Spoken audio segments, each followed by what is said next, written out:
জুবিনৰ নকল অনুৰাগী বহুত ওলাইছে যিসকলে জীৱনকালত জুবিনক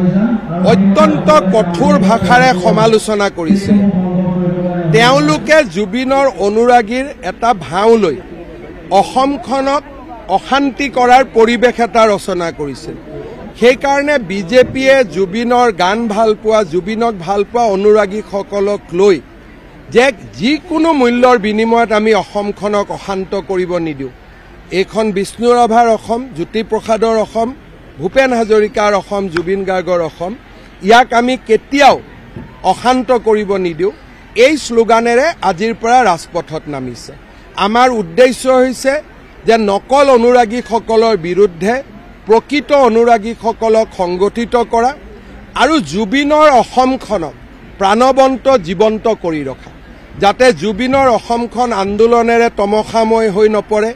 ৰাজনীতিৰ এখন বৈধভূমি হৈ নপৰে তাৰ কাৰণে আমি প্ৰচেষ্টা কৰিম যে জুবিনৰ প্ৰকৃত অনুৰাগীসকলক লৈ সুন্দৰ আৰু সোণোৱালী অসম এখন নিৰ্মাণ কৰা